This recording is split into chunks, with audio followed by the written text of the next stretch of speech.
Pemirsa, seorang warga negara Indonesia yang tinggal di Teheran, Iran membagikan aktivitas mereka di tengah perang.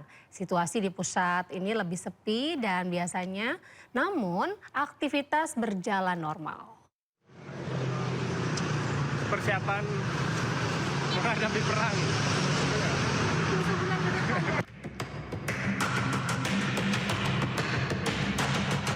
Agil Laksamana, warga negara Indonesia yang tinggal di Teheran, Iran, membagikan aktivitasnya di tengah memanasnya konflik Iran dengan Amerika Serikat dan Israel.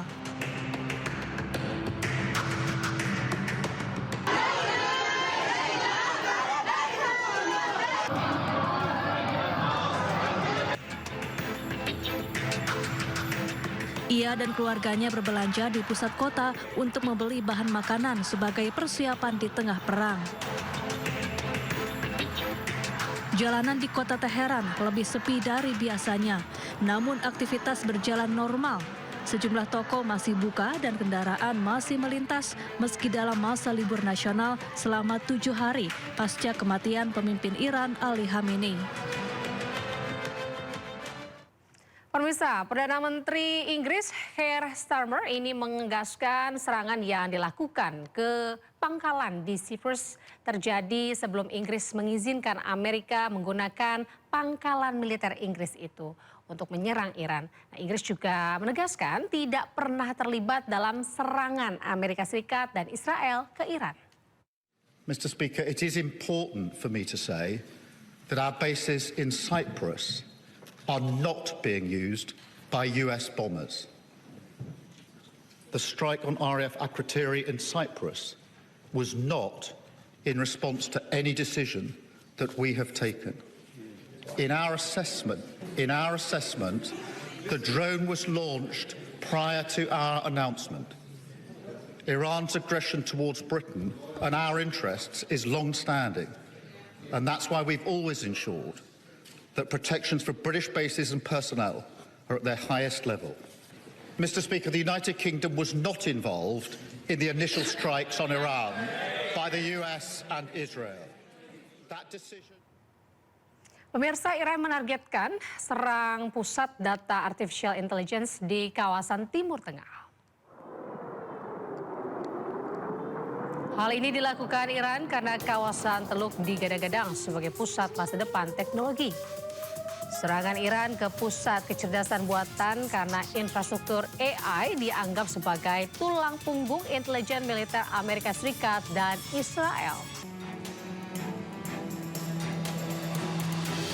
Serangan Iran diharapkan dapat merusak data yang dibutuhkan intelijen AS dan Israel, serta menghancurkan kepercayaan investor terhadap ambisi investor untuk membangun pusat kecerdasan buatan di kawasan Teluk. Pihak militer Iran menyatakan serangan terhadap pusat data kecerdasan buatan tidak bersifat acak, tapi bersifat strategis.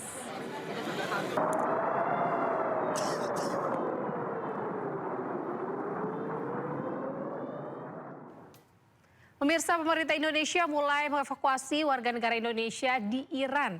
Evakuasi ini dilakukan secara bertahap seiring dengan meningkatnya eskalasi perang Iran dengan Israel pada Amerika. Evakuasi dilakukan bertahap sambil mencermati eskalasi ketegangan di Iran. Sementara itu, jalur evakuasi selanjutnya masih akan disesuaikan dengan kondisi di lapangan dan ditentukan oleh KBRI Teheran dan Azerbaijan.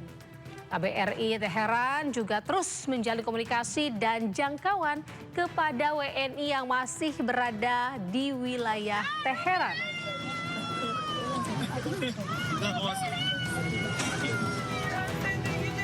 Terkait rencana evakuasi WNI di Iran, tentunya mencermati perkembangan situasi dan keamanan di Iran. Evakuasi WNI di Iran akan dimulai secara bertahap hari ini dan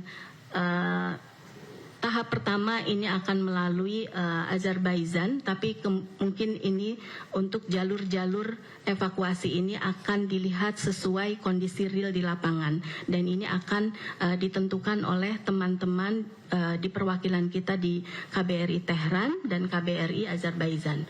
Untuk rencana evakuasi selanjutnya akan diputuskan oleh pemerintah RI setelah melalui berbagai pertimbangan keamanan yang paling update dan aspek-aspek lainnya, termasuk asesmen dari KBRI Tehran sebagai kantor perwakilan PEMRI yang memiliki kemampuan untuk memberikan asesmen yang paling lengkap. KBRI Tehran juga akan terus melakukan engagement dan outreach dengan para WNI yang masih ada di wilayah Tehran, baik WNI yang tinggal menetap di sana maupun WNI yang kebetulan sedang berada di wilayah Iran saat ini. KBRI akan terus beroperasi memberikan bantuan keperluan kepada seluruh WNI yang masih berada di Iran. Rekan-rekan media, kami menyadari keingintahuan publik mengenai detail dan perkembangan seluruh proses evakuasi bertahap ini, namun juga diharapkan publik dapat memahami bahwa terdapat hal-hal di lapangan yang masih perlu banyak disesuaikan mengingat situasi di lapangan yang sangat dinamis.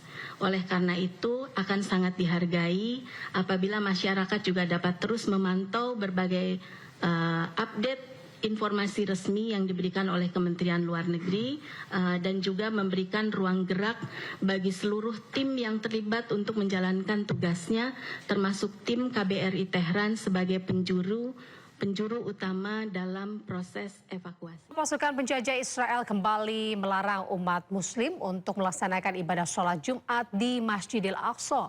Para jemaah ini terpaksa sholat di jalanan dengan pengawalan ketat pasukan Zionis.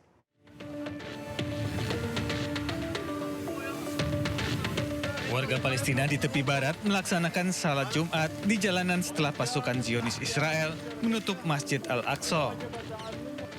Penjajah Israel beralasan Masjid Al-Aqsa ditutup karena adanya ancaman roket dari Iran.